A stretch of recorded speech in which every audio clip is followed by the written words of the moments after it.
Hello everyone. Once again, it's Jared Smith from Progress Texarkana.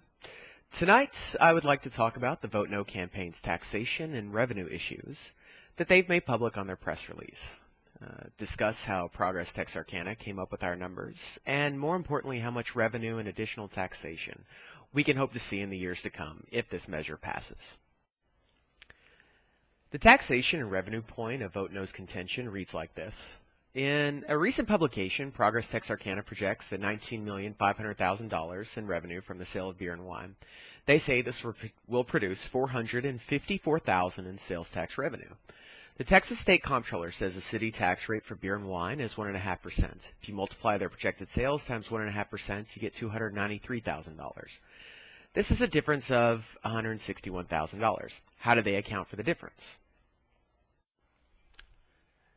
The number itself actually came from a study from the Perryman Group, an extremely well-known and well-educated research group headed by Dr. Ray Perryman. Dr. Perryman is considered one of the world's most influential and innovative economists. I will include his biography and list of awards and accomplishments in the comments below. The study, The Economic and Fiscal Impact of Alcoholic Beverage Sales in Texas, takes specific community types based on the behavior of already wet cities and applies their rate of sale based on the amount of people that live there and the per capita income. The specific one that was used for Texarkana is what is referred to as Class 1. It's a small 25,000 person community with per capita income 10% below the state average, which indicates the net impact of sales of alcoholic beverages totals almost $19 million in annual spending in the local economy, $10.8 million in output, and 185 jobs. Progress Texarkana used that study and applied it across the board, adjusted for per capita and population, and came up with the $19,537,000 mark. The way Progress Texarkana has come up with the $454,000 tax revenue comes from the same study, which asserts that a town the size of the initial study, 25,000 people, $306,000 in tax revenue on $13 million in sales, adjusted for the size of Texarkana, would generate that amount of taxation. Directly from the study, as noted, sales of alcoholic beverages generate notable tax revenues, both directly and through enhancing economic activity of other kinds. To come to a lot of these conclusions, and no doubt proponents in the Vote No tent will say that they aren't valid facts, we can look no further than other cities who have seen significant revenue increases from taxes through alcohol sales. In fact, every single city or county in Texas that has gone from a dry county to a wet county has increased its tax revenue. That's right. Every single city or county in Texas has seen a significant increase in tax revenue after going from dry to wet.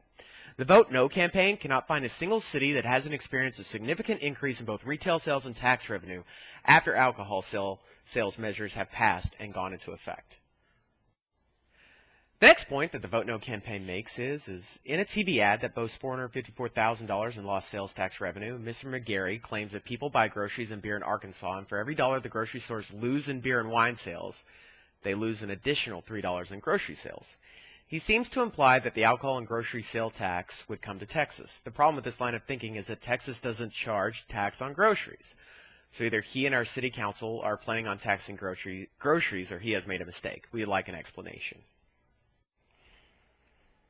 I, like many others, also watched that same advertisement, and I don't think there are many of us that felt McGarry was implying that the sales tax for groceries would also pack up and walk across state line.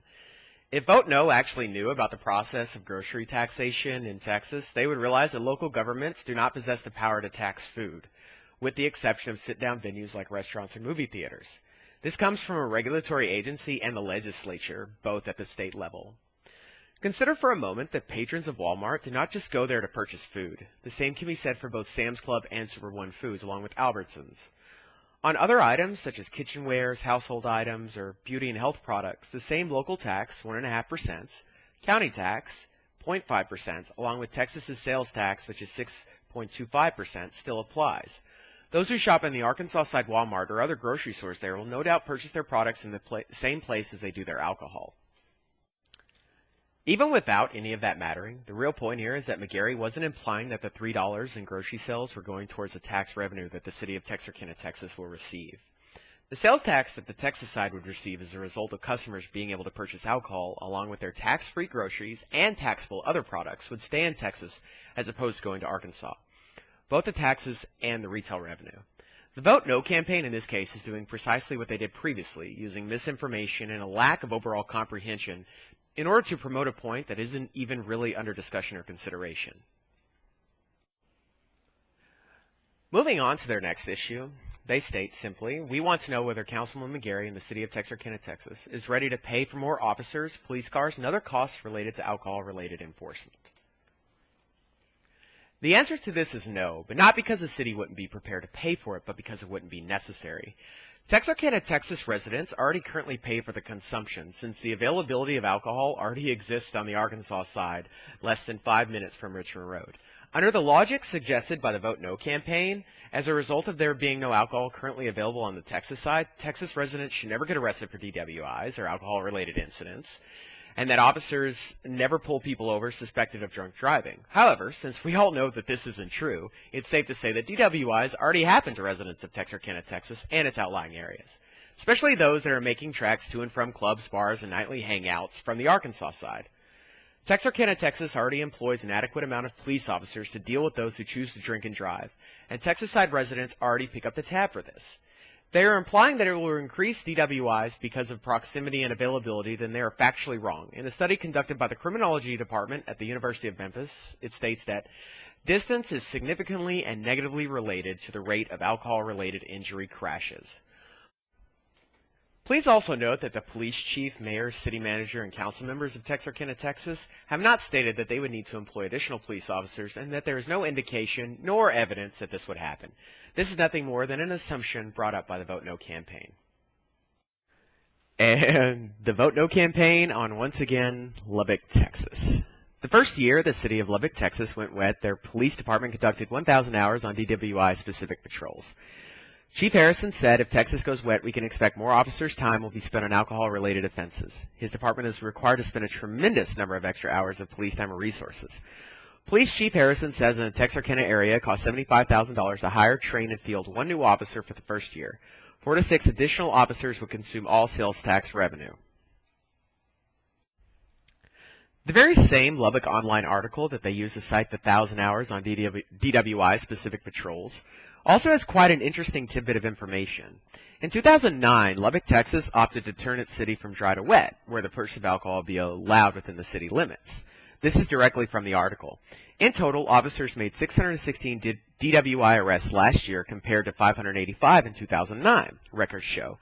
The number of DWI arrests has dropped some in the past couple years. For example, police made 820 arrests in 2008. There were roughly 30% more DWI arrests before the county was wet. There has been a significant decrease since the county changed from being dry.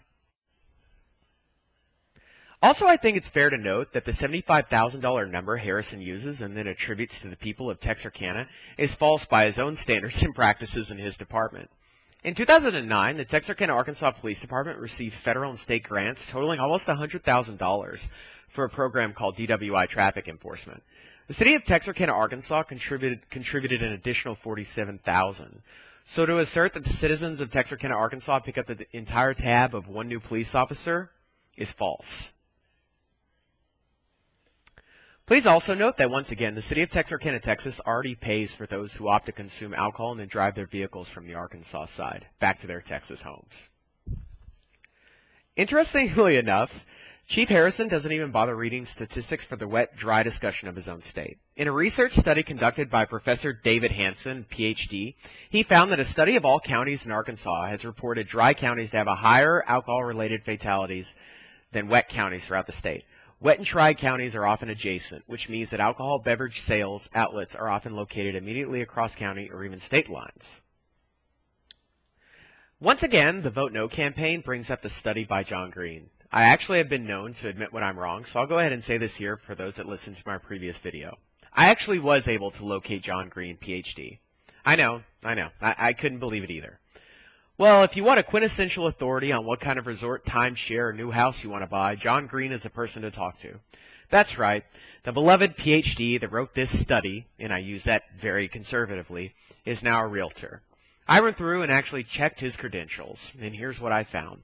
He received his accreditation from a secular Seventh-day Adventist college, not from some well-renowned, well-accredited university.